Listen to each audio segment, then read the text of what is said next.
My new family had one rule for Christmas: matching pajamas. I'd rather have been anywhere else. But there I was, standing in the Millers' living room on December 1st, holding a pair of red flannel pajamas covered in snowflakes. Mrs. Miller, Linda, she kept insisting I call her Linda, was beaming at me like she just handed me a winning lottery ticket instead of sleepwear that screamed, "We're trying too hard to be a real family. We wear them on Christmas Eve," she explained, her voice hitting that pitch adults use when they're excited about something they think you should be excited about too. "It's tradition. Everyone opens one present early, and it's always the pajamas. Then we watch a movie together and drink hot chocolate. It's our thing. Our thing."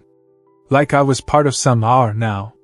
Like 6 weeks of living here made me belong to their traditions, and their matching pajamas, and their aggressively cheerful attempts to make me feel at home.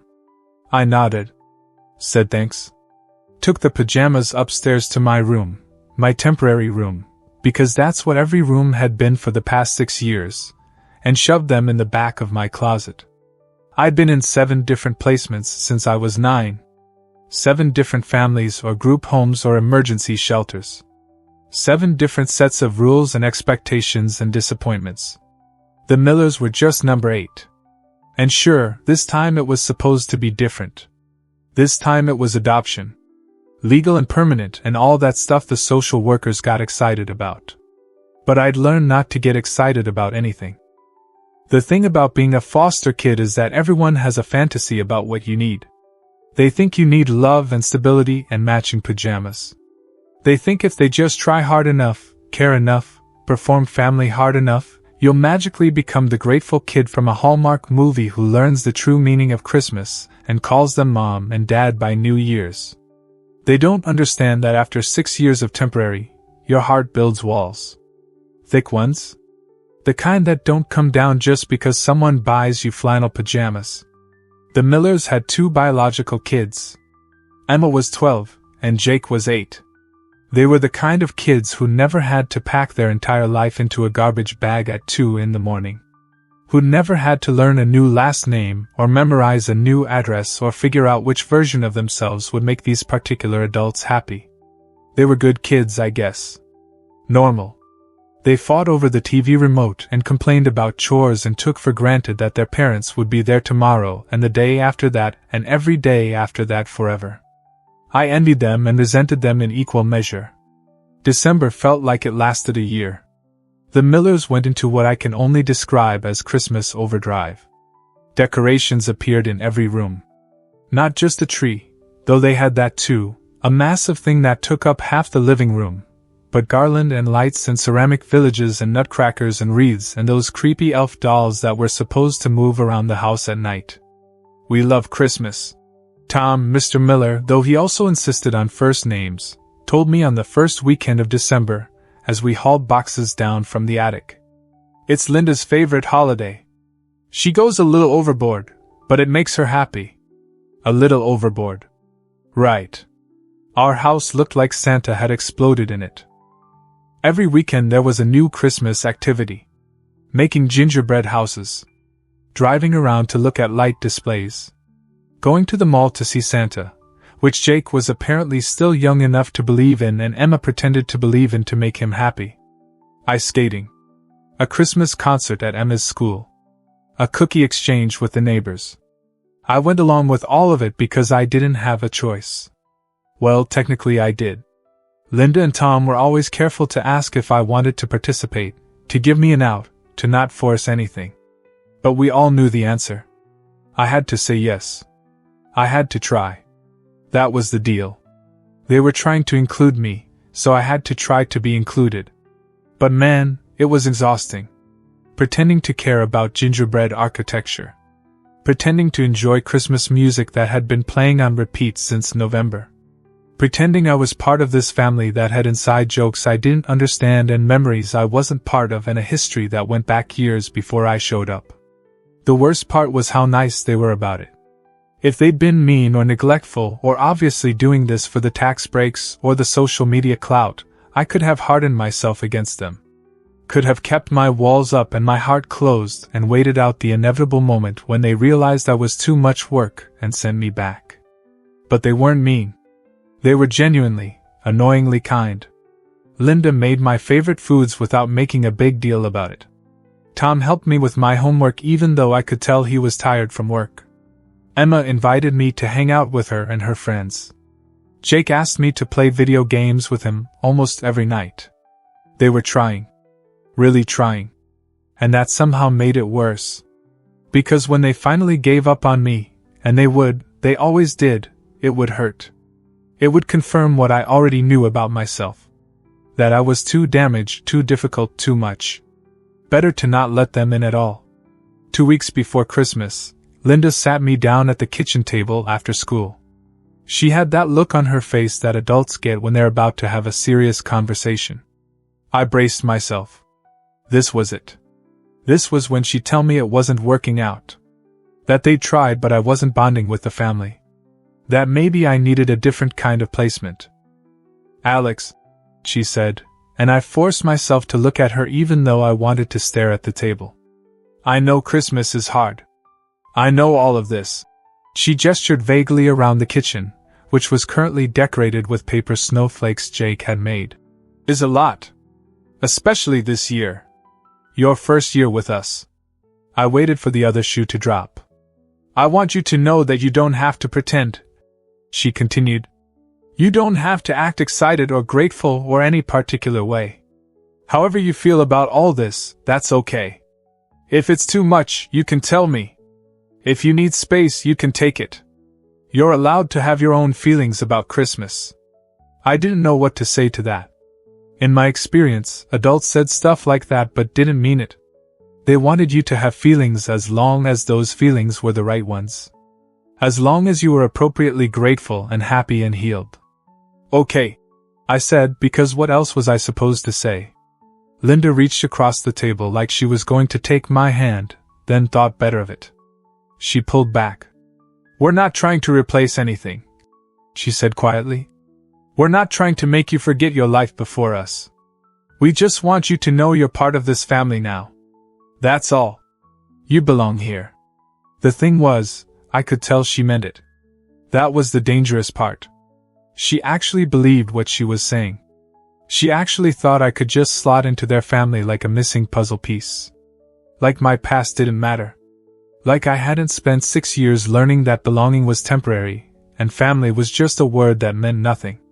That night I lay in my room, my temporary room, and stared at the ceiling. The house was quiet except for the sounds of a family settling down for the night.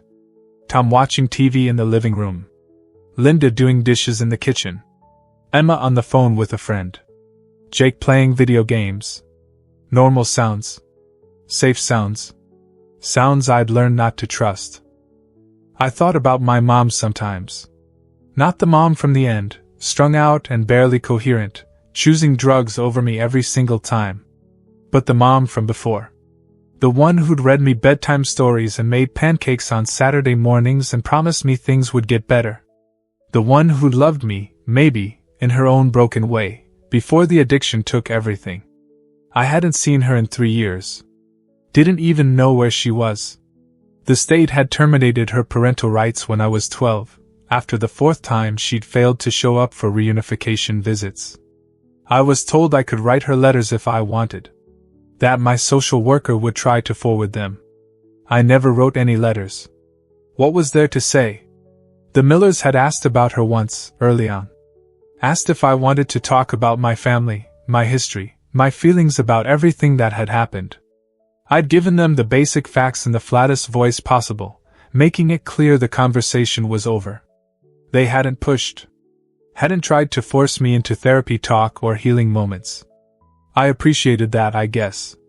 Even if part of me wondered if their acceptance of my silence meant they didn't really care that much. Christmas Eve arrived like a deadline I'd been dreading. The whole day had a manic energy to it. Linda was cooking what seemed like enough food for an army. Tom was setting up some kind of complicated light display in the front yard. Emma was wrapping last-minute presents. Jake was vibrating with excitement, counting down the hours until he could open gifts. And I was supposed to put on those matching pajamas and pretend this was normal. Pretend this was my family. Pretend I wasn't counting the days until it all fell apart. At 6 p.m., Linda called everyone to the living room.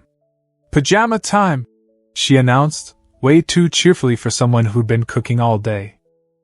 Emma and Jake ran upstairs immediately, excited in a way that made me feel old and cynical. Tom followed at a more reasonable pace. I trudged up last, dragging my feet, postponing the inevitable. The pajamas were still in the back of my closet where I'd shoved them a month ago. I pulled them out. They were red flannel with white snowflakes, exactly like I remembered. Soft. Well made. The kind of thing that probably cost more than most of my clothes. The kind of thing that screamed, "We're a happy family," to anyone who looked at us. I put them on. Looked at myself in the mirror. I looked ridiculous. Like a kid playing dress-up in someone else's life. But I went downstairs anyway. The living room was like something from a Christmas card. The tree was lit up, covered in ornaments that probably had stories attached to them, memories I wasn't part of. The fire was going. Christmas music was playing softly. And there was the Miller family, all in their matching red flannel pajamas, looking like an advertisement for family togetherness. They turned when I walked in. Linda's face lit up. "You look great," she said. I mumbled something that might have been thanks. "Okay, everyone on the couch," Tom said, pulling out his phone. "I want to get a picture." Of course he did. Because this was a moment. This was the kind of thing families photographed and framed and put on their Christmas cards. Look at us, with our 4 kids, all together, all happy, all perfectly matched. Except I wasn't one of their 4 kids. Not really. I was the charity case. The good deed. The kid they'd taken in to feel good about themselves. I sat on the end of the couch, as far from everyone else as I could manage without being obvious about it. Tom took what felt like 100 photos, making us rearrange, try different poses, smile more naturally. With every click of the camera, I felt more like a fraud. Finally, he was satisfied. We moved on to the next tradition, the Christmas Eve movie. This year it was apparently some old animated special that Emma and Jake had loved when they were younger. They settled onto the couch, Jake immediately sprawling across Linda's lap, Emma curling up next to Tom. A perfectly content family. I sat in the armchair. Separate. Where I belong. The movie played. Everyone laughed at the right parts. Jake made Linda rewind one scene 3 times because he thought it was funny. Emma sang along with one of the songs. Tom made jokes about the outdated animation. I watched them more than I watched the movie.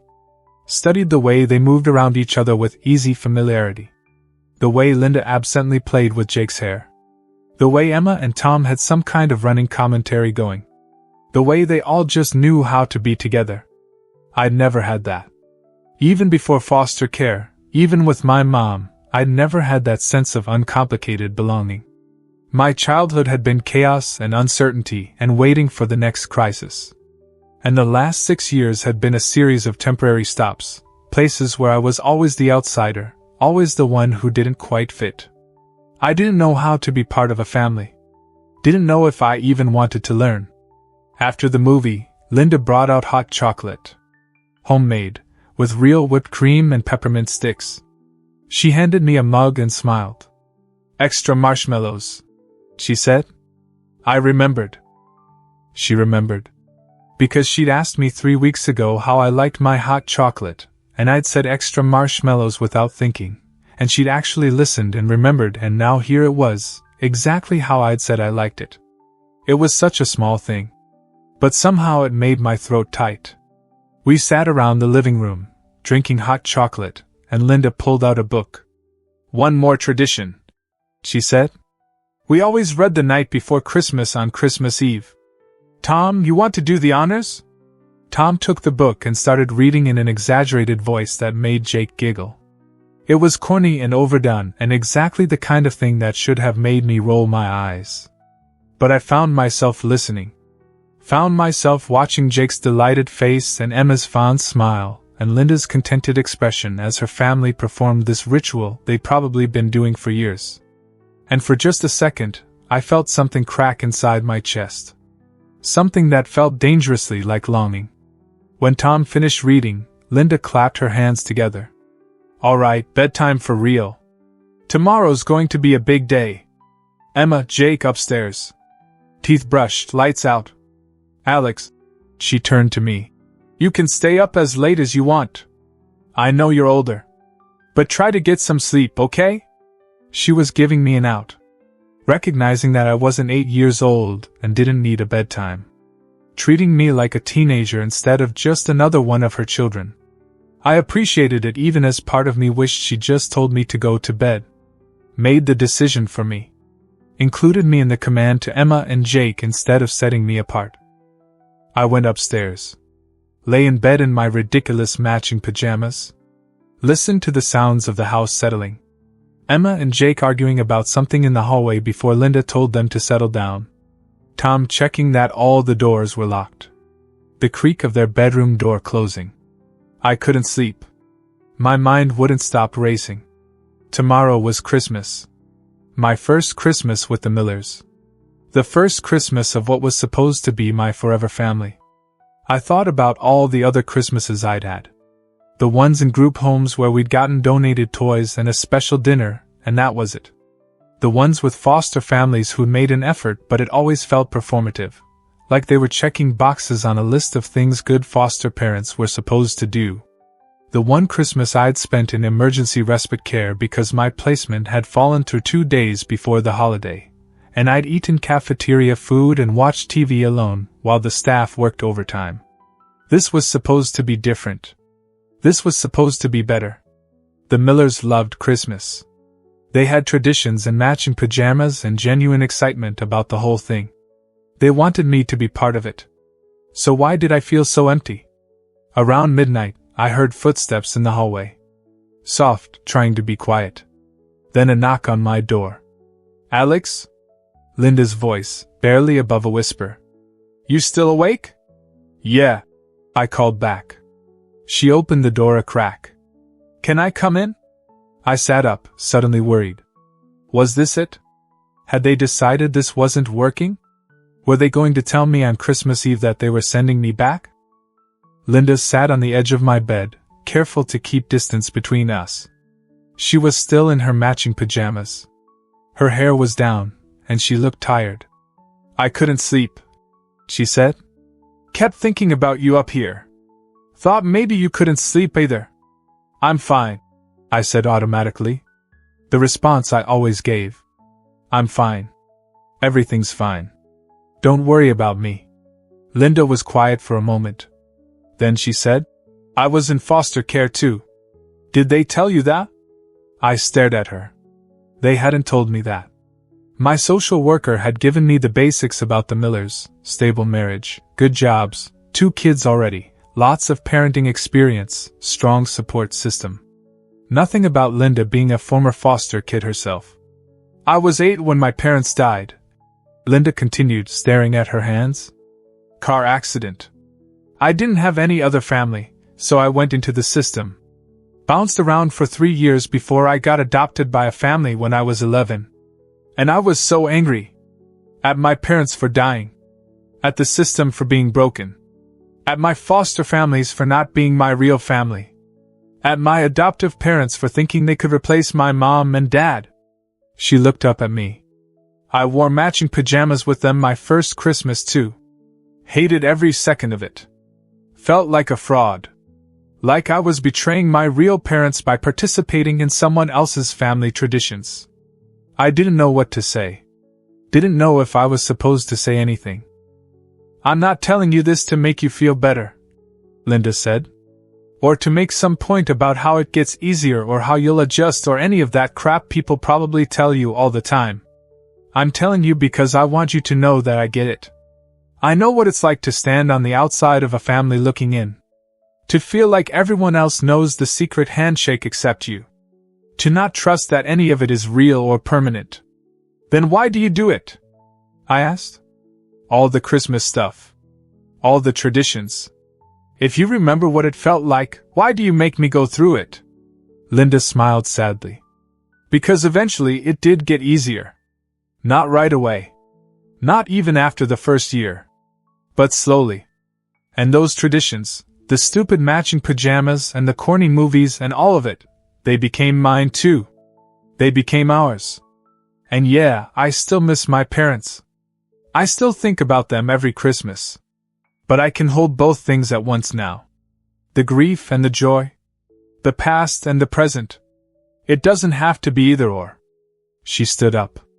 You don't have to figure it all out tonight. Or tomorrow. Or ever, really. You can take as long as you need. We're not going anywhere. No matter what you decide to call us. No matter how you feel about matching pajamas. We're in this with you. For real. Okay? Okay, I whispered. She reached out like she might hug me, then seemed to think better of it. Merry Christmas, Alex. Try to get some sleep. After she left, I lay back down.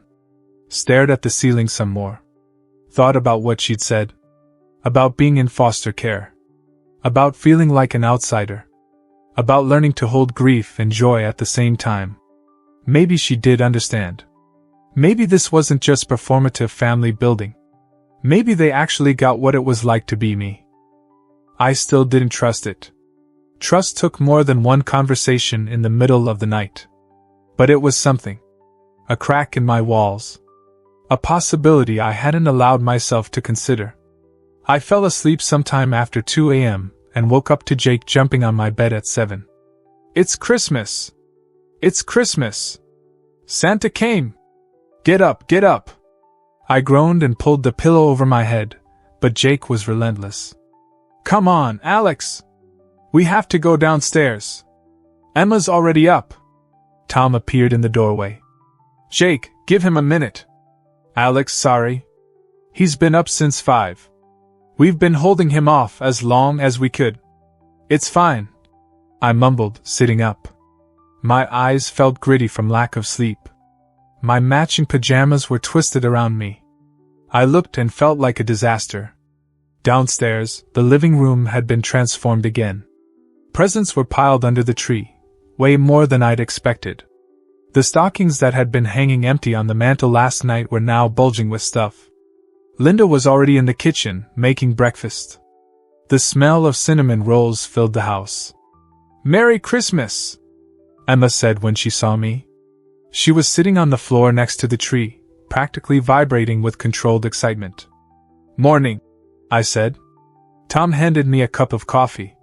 Figured you might need this. Jake woke us all up at 5:30.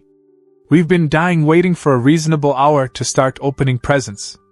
We gathered around the tree. Tom started handing out presents, reading the tags, making a big production of who got what. Jake tore into his gifts with abandon.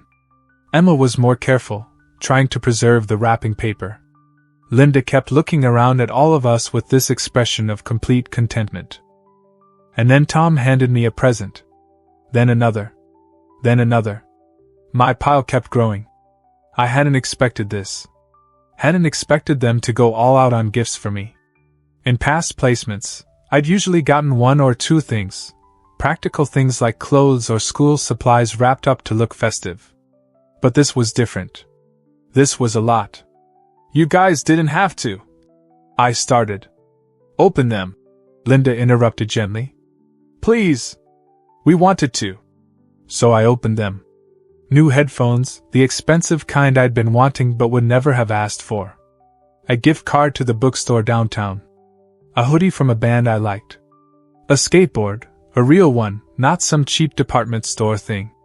Art supplies, good ones, because someone had noticed I liked to draw. A new phone case. A journal.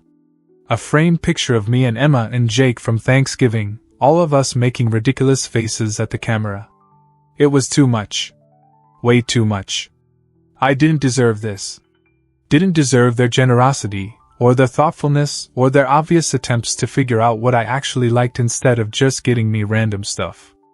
Thank you, I said, and it came out rough. This is really nice. Thank you.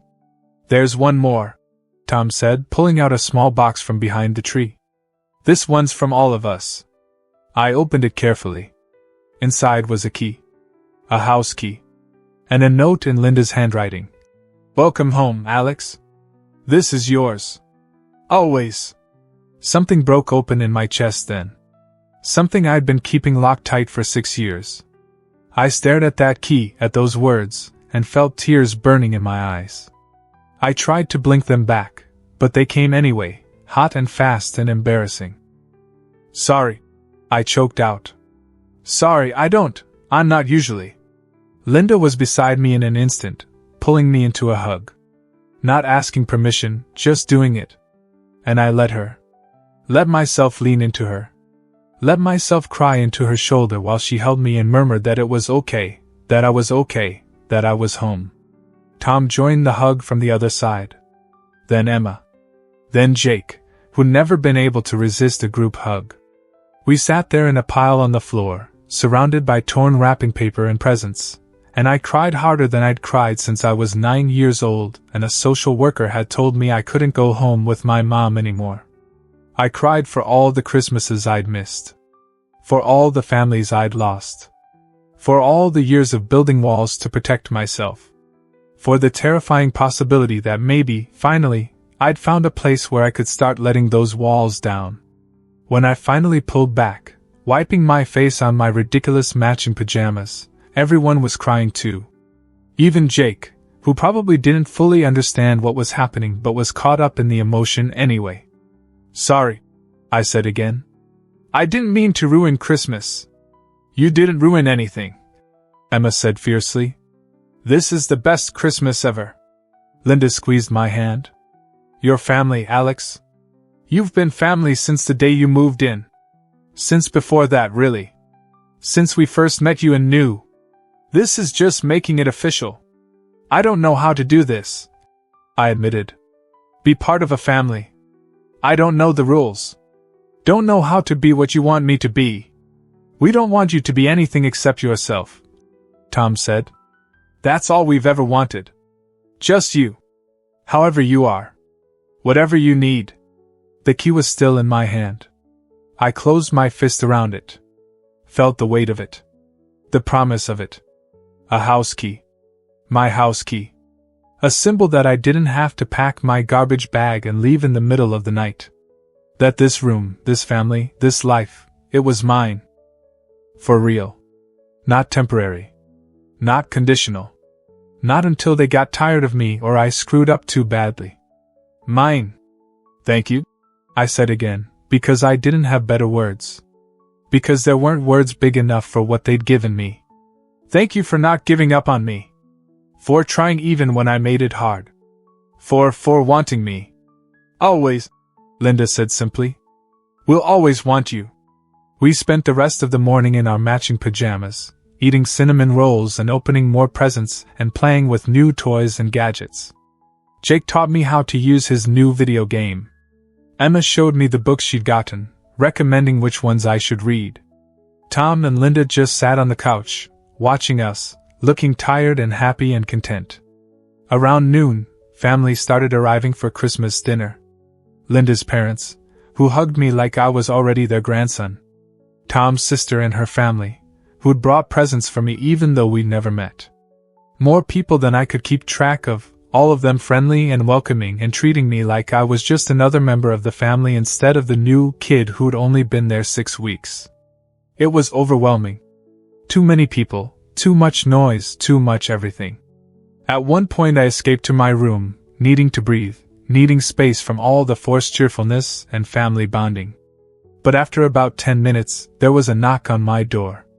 Emma. Hey, she said. You okay?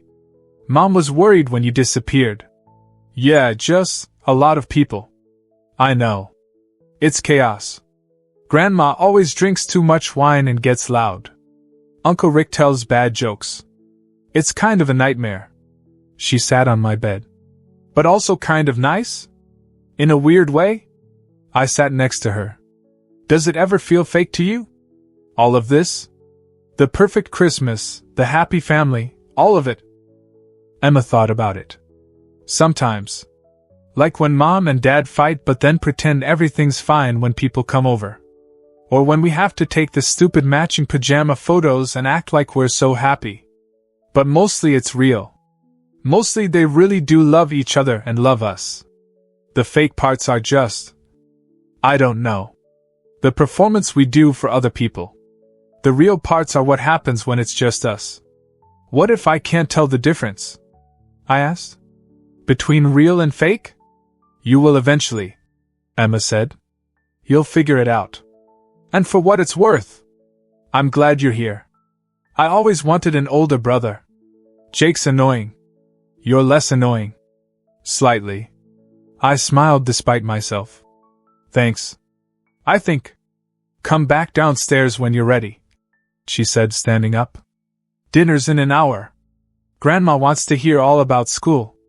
Fair warning, she asks a lot of questions. But she means well. After Emma left, I looked at the key again. Still in my pocket, where I'd put it after the morning's breakdown. I pulled it out. Turned it over in my hands. Such a small thing. Such a simple piece of metal.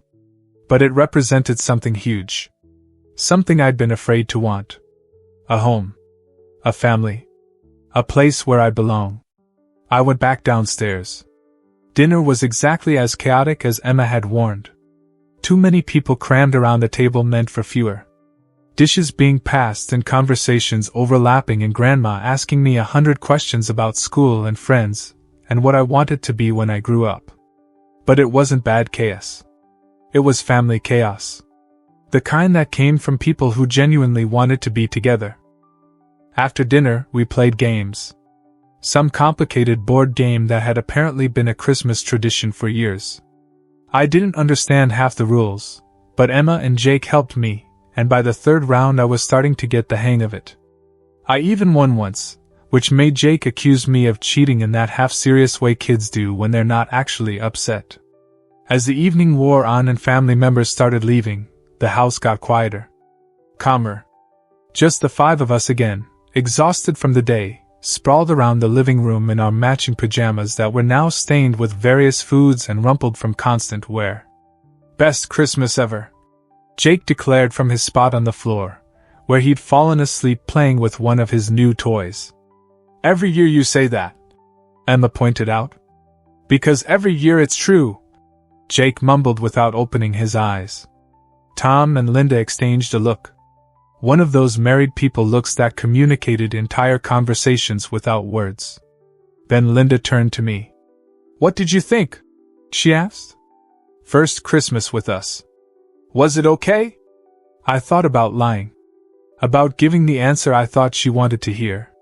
About performing gratitude and happiness and all the things good adopted kids were supposed to feel. But then I remembered her words from last night. About how I didn't have to pretend. About how I was allowed to have my own feelings. About how she understood what it was like to be me. It was weird, I said honestly. And overwhelming. And uncomfortable sometimes. The matching pajamas are still ridiculous. Linda smiled. But it was also kind of nice, I admitted. Better than I expected. Better than I wanted it to be, honestly. Which is scary. Because what if it doesn't last? What if I mess this up? What if you don't? Tom interrupted gently. What if it does last? What if this is real and permanent, and everything we've been telling you it is? I don't know how to believe that yet, I said. Don't know if I can. That's okay, Linda said. You don't have to believe it yet. You don't have to trust it yet. We can believe it and trust it for both of us until you're ready. However long that takes. Emma yawned and stretched. Can we watch one more movie? I'm too wired to sleep. So we put on another Christmas movie. Something animated and cheerful that I'd normally have rolled my eyes at. But I didn't roll my eyes. I just watched. Let myself be part of it. Let myself sit on the couch, not in a separate armchair, but on the couch, right between Emma and Linda, and be part of the family. Jake fell asleep halfway through. Tom carried him up to bed, then came back down and fell asleep himself, snoring softly in his armchair. Emma made it to the end but barely, stumbling upstairs in a daze right after the credits rolled. Which left just me and Linda, sitting in the glow of the Christmas tree lights as the TV autoplayed to some menu screen. "Thank you," I said quietly, "for telling me about your past. About being in foster care. It helped. Knowing you get it." "I do get it," Linda said. "And I want you to know something else. My adoptive parents? The ones who gave me matching pajamas that first Christmas? They saved my life. Not in some dramatic way. Just by being steady. By showing up every day. By not giving up when I was at my absolute worst. By letting me take as long as I needed to trust them." She looked at me. "That's what we're going to do for you. Show up every day. Not give up. Let you take as long as you need. Because you're worth it, Alex. You're worth the patience and the effort and the matching pajamas and all of it." I didn't trust myself to speak. Just nodded. "Merry Christmas," Linda said, squeezing my shoulder as she stood up. "I'm going to bed. You should too. But if you need anything, you know where to find us." After she went upstairs, I sat alone in the living room. The house was quiet except for the hum of the refrigerator and Tom's snoring from upstairs. The Christmas tree lights cast dancing shadows on the walls. Presents were still scattered around, evidence of the day we'd had. I pulled out the key again. My key. Looked at it in the colored light from the tree. "Welcome home, Alex. This is yours. Always." Maybe it was. Maybe this really could be my home. My family. Maybe the Millers meant what they said about permanent and forever and not giving up. Maybe after 6 years of temporary, I'd finally found my always. I couldn't fully believe it yet. Couldn't let myself trust it completely. The walls I'd built were still there, still protecting me, still keeping everyone at arm's length just in case. But they had cracks now. Cracks that let light in. Cracks that let love in, just a little bit. Enough to make me think that maybe, possibly, I could learn to do this. Learn to be someone's son. Learn to be part of a family. It wouldn't be easy. I knew that. I'd still have bad days where I pushed them away or tested their limits, or tried to sabotage things before they could fall apart on their own. I'd still struggle with trust and vulnerability, and all the stuff that came with years of trauma and loss. But maybe that was okay. Maybe healing wasn't about being instantly fixed. Maybe it was about small moments. About matching pajamas and house keys and midnight conversations. About people who showed up every day and didn't give up. Maybe it was about giving yourself permission to hope. Even when hope was terrifying. Even when you'd learned 100 times that hope led to disappointment. I stayed up late that night. Too wired to sleep. Too full of thoughts and feelings I didn't have names for. I went back upstairs eventually, to my room. But it felt different now. Less like a temporary stop. More like something that might actually belong to me. I put the key on my nightstand. Where I could see it. Where I could reach for it if I needed the reminder that this was real. Then I noticed something on my desk that hadn't been there before. A notebook.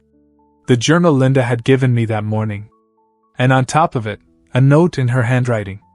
"You don't have to write in this if you don't want to. But if you ever need to get thoughts out and don't want to say them out loud, it's here. No one will read it but you. I promise." I opened the journal. The first page was blank. Waiting. I found a pen and sat down at my desk. Stared at that empty page for a long time. Then I started writing. December 25th. My first Christmas with the Millers. I wore matching pajamas. It was weird. I paused. Thought about what else to say. About the crying and the key and the overwhelming feeling of maybe possibly belonging. But also kind of okay. I continued. They're trying really hard. Too hard, maybe. But I think they mean it. I think they actually want me here. Which is terrifying. Because what if I let myself believe that, and then it goes away like everything else always does? I wrote for an hour. Filled 6 pages with thoughts I'd never said out loud. About my mom. About the 6 years in the system. About all the families I'd lost. About how scared I was to let the Millers in. About how Linda had been in foster care too, and how that made me feel less alone. About the key and what it meant, and how I didn't know if I was ready for what it represented. Writing it down helped. Made the thoughts feel less overwhelming. Like I was taking all the chaos in my head and organizing it into something I could look at. Something I could try to understand. When I finally closed the journal and got into bed, it was after 3 a.m.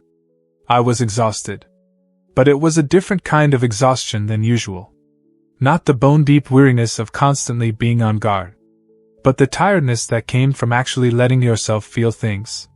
From letting your walls crack. From taking a risk. I fell asleep still in my matching pajamas. Still holding the key in my hand. The next morning, I woke up to someone knocking on my door. Emma. Mom made pancakes. She called through the door. Your favorite kind. With chocolate chips. My favorite kind. Because Linda had asked? Because she'd paid attention. Because she was trying to know me. Really know me. I got up. Put on regular clothes but kept the pajamas in plain sight instead of shoving them back in the closet. Went downstairs to find the whole family already at the table. Tom reading the paper. Linda flipping pancakes. Jake building some kind of tower with his new Legos. Emma on her phone. Normal. Ordinary. A regular morning after Christmas. Except it wasn't regular for me. For me, this was extraordinary. This was family breakfast without tension or walking on eggshells or wondering when the other shoe would drop. This was people who seemed genuinely happy to see me when I walked into the room. Morning, sleepyhead, Tom said, putting down his paper. Thought you might sleep till noon after staying up so late. How did you? Saw your light on when I got up to use the bathroom around 3, he said with a knowing smile. Figured you needed some processing time. Big day yesterday. He got it. He understood that I'd needed space to think. Needed time alone to sort through everything. And he wasn't mad about it or worried about it. He just accepted it. Linda slid a plate of pancakes in front of me. Extra chocolate chips, just like Emma had said. We're not doing much today, she said. Just recovering from yesterday. Feel free to do whatever you want. Read, watch TV, hide in your room. Whatever you need. Actually, I said, surprising myself. Could we maybe watch a movie later? All of us? Linda's face lit up. Of course. Absolutely. Pick whatever you want. So that's what we did. Spent the day doing nothing in particular. No forced activities. No scheduled family bonding. Just existing in the same space. Sometimes together, sometimes separately. Jake played with his new toys. Emma FaceTimed with her friends, showing off her Christmas haul. Tom took a nap on the couch. Linda worked on a puzzle at the dining room table. And I bounced between all of them. Helped Jake build a massive Lego structure. Sat with Linda and found a few puzzle pieces. Watched part of a football game with Tom even though I didn't really understand football. Listened to Emma complain about some drama with her friend group. Being part of the family without it being a production. Without it being a thing. Just normal, everyday togetherness. That evening, we watched a movie. Some action thing I'd picked. Not a Christmas movie, just a regular movie. Because Christmas was over, and life was going back to normal. Except normal was different now. Normal included me. Over the next few days, as Christmas faded into the regular days after, Ben started settling in more. Started talking more. Started acting more like a normal kid and less like a scared foster kid waiting for everything to end. He and I played together sometimes. Read books together. Did art projects together. We weren't perfect. We still fought sometimes. Still got on each other's nerves. But that's what siblings do. And every time we fought, we made up. Every time he annoyed me, I remembered his garbage bags and his fear and his quiet voice asking if he could stay. Wait. That wasn't right. That was someone else's story. Ben wasn't here. I was Alex. This was my story. I shook my head, refocusing. The days after Christmas blurred together. School would start again soon, but for now, we had this in-between time. This quiet space to just be. And I started testing them. Not consciously at first. But in the way kids who've been hurt do. Small things. Forgetting to do my chores. Talking back. Staying out past curfew by 15 minutes to see what would happen. Pushing boundaries to see where the limits were. To see when they'd get fed up and send me back. But they didn't. They gave consequences, reasonable ones, and moved on. Tom sat me down and explained why rules existed. Linda asked if something was bothering me. Emma called me out for being a jerk. But none of them acted like I was one mistake away from being sent away. They treated me like a regular kid. A regular kid who sometimes screwed up. Not a foster kid on thin ice. It was disorienting. New Year's Eve came. The Millers had a tradition for this too, staying up until midnight, writing down wishes for the new year, burning them in the fireplace. I almost rolled my eyes at the cheesiness of it. Almost retreated back into my cynicism. But I participated anyway. Wrote my wish on the little piece of paper Linda handed me. I wish this lasts. That's all. 4 words. But they contained everything I was afraid to say out loud. Every hope I'd been too scared to name. We threw our wishes into the fire at midnight. Watched them burn and curl and disappear up the chimney. Jake's wish had been for a puppy. Emma's for her crush to notice her. Tom's and Linda's I didn't know. They kept those private. And mine. My desperate, vulnerable wish that this family, this home, this life, that it would last. That I could keep it. That I wouldn't lose it like I'd lost everything else. Happy New Year, Alex, Linda said, pulling me into a hug. The kind of hug I was starting to get used to. The kind that said, "You're mine and I'm not letting go." Happy New Year, I said back. And meant it. School started again in January. I'd been at the same school since moving in with the Millers in November, so it wasn't completely new. But it was different coming back after the break. Different having a stable home to come back to. Different not having to worry about whether I'd still be enrolled the next month. Kids asked about my Christmas.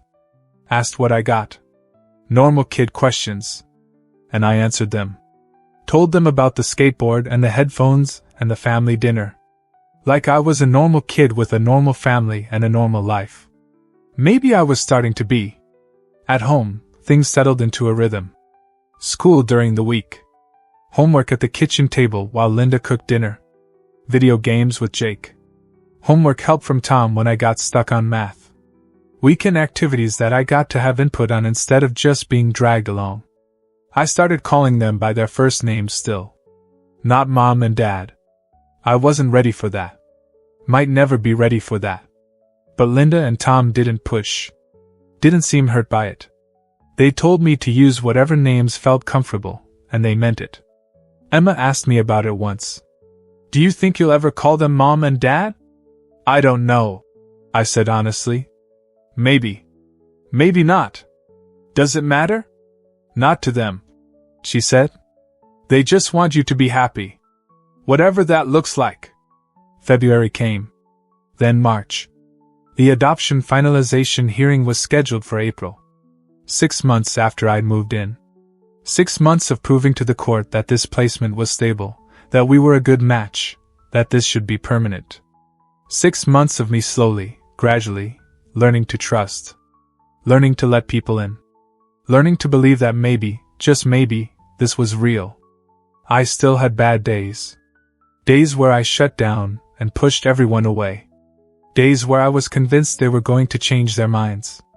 Days where I tested them just to see if they'd fail the test. They never did. Linda was patient on the bad days. Tom gave me space when I needed it. Emma and Jake just treated me like their annoying brother, which was somehow exactly what I needed. And slowly, the walls started coming down. Not all the way. Not completely. But enough. Enough to let them in. Enough to start believing their promises. Enough to start hoping.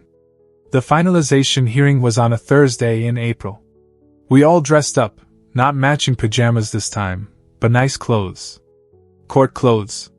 We sat in the hallway waiting for our turn, and I was more nervous than I'd expected. This was it. This was the moment when it became legal and official and permanent. What if the judge said no? What if something went wrong?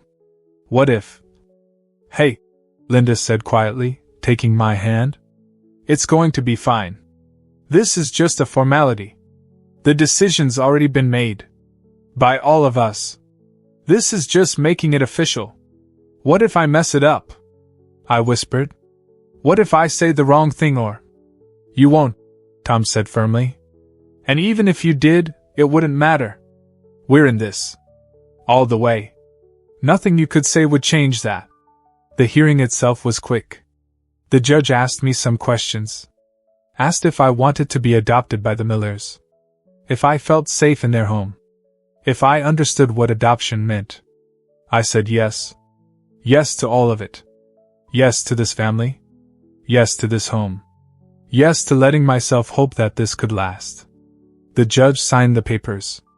Just like that, it was done. I was officially, legally, permanently a Miller. We took pictures on the courthouse steps. Me and Linda and Tom and Emma and Jake.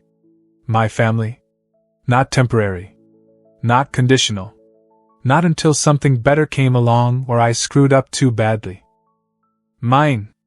We went out to lunch to celebrate. Some restaurant Emma had been wanting to try. Jake got to order whatever he wanted, which meant dessert before lunch. Tom told embarrassing dad jokes. Linda kept tearing up and trying to hide it. And I sat there at the table with my family, and I felt something I hadn't felt in 6 years. Safe. Not just physically safe, but emotionally safe. Safe enough to be myself. Safe enough to have bad days. Safe enough to mess up. Safe enough to let people see me when I was broken and trust that they wouldn't leave. "Speech!" Jake demanded suddenly. "Alex has to give a speech." "No way," I said immediately. "Come on," Emma said. "It's tradition. Everyone gives a speech at important family events." "Right, Mom?" Linda laughed. "I mean, it's not really a tradition, but if you want to say something, we'd love to hear it." I looked around the table at my family. At these people who'd chosen me. Who'd been patient with me. Who'd let me take my time learning to trust them. Who'd proven over and over that they meant what they said about forever. "Okay," I said. "Fine. A speech." I took a breath. Tried to figure out what to say. How to express 6 months of slowly learning to hope again. 6 months of walls coming down. 6 months of discovering what family actually meant. 6 months ago, I started. I thought this was going to be like all the other placements. Temporary. Conditional. Something I'd screw up eventually. And I was so determined not to let you in. Not to care. Because caring meant it would hurt when it ended. Linda's eyes were already filling with tears. "But you didn't let me push you away," I continued. "You kept showing up. Kept being patient. Kept proving that you meant what you said. And somewhere along the way, I started believing you. Started letting myself hope that maybe this could be real." I looked at Linda and Tom. "I'm not good at this. At being vulnerable. At trusting people. At all the emotional stuff. But I'm trying. And I want you to know that I'm grateful. For the matching pajamas and the house key and the patience and just everything. For wanting me. For choosing me. For making me part of your family." I turned to Emma and Jake. "And for you guys. For treating me like a regular brother instead of some fragile foster kid. For including me in stuff. For making this feel like home." "Are you gonna cry?" Jake asked. "Because if you're gonna cry, I'm gonna cry, and I don't want to cry at lunch." Everyone laughed, breaking the tension. But yeah, I was crying a little. We all were. Tom raised his water glass. "To family," he said. "The ones we're born with and the ones we choose. To Alex. Welcome home, son." Son. He never called me that before. Had been careful not to push labels or expectations. But now, with the adoption final, he said it. And it didn't make me want to run. It made me feel like I belong. To family, we all echoed, clinking our glasses together. After lunch, we went home. Back to our house. Our normal, everyday house that was no longer decorated for Christmas but was still full of family and warmth and belonging. Back to the life that I was starting to believe could actually be mine. That evening I was in my room doing homework when Linda knocked on the door. "Can I come in?" "Yeah." She sat on the edge of my bed, just like she had that first Christmas Eve. "I got you something," she said, handing me a small wrapped box. "Sort of an adoption finalization gift. You don't have to open it now if you don't want to." But I opened it. Inside was a photo frame. And in the frame was a picture from Christmas morning. All of us in our matching pajamas, sitting around the tree. My eyes were red from crying. Everyone else was smiling. We looked like a mess. We looked like a family. "I thought you might want it," Linda said. "To remember. The day you got your key. The day you started letting us in." "It's perfect," I said, my voice catching. "Thank you." Linda stood to leave, then paused. "Alex? Can I say something?"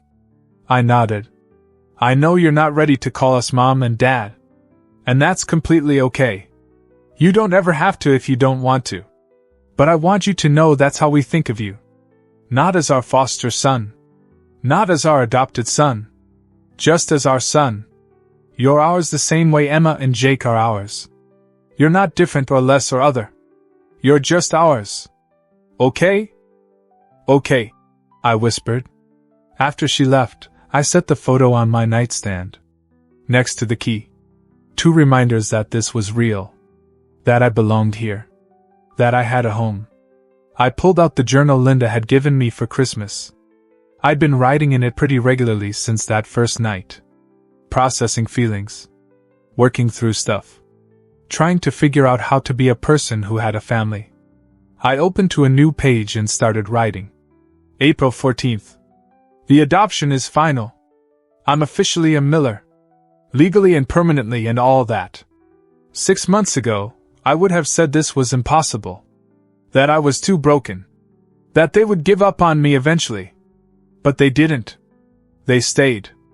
And I'm starting to believe they always will. I paused, thinking about what else to write. About how far I'd come since that first night in matching pajamas. About how I was still scared sometimes but learning to be brave. About how I was still building walls sometimes but also learning to let people in. I don't know what I did to deserve this family. I continued. Don't know why they chose me out of all the kids they could have adopted. But they did.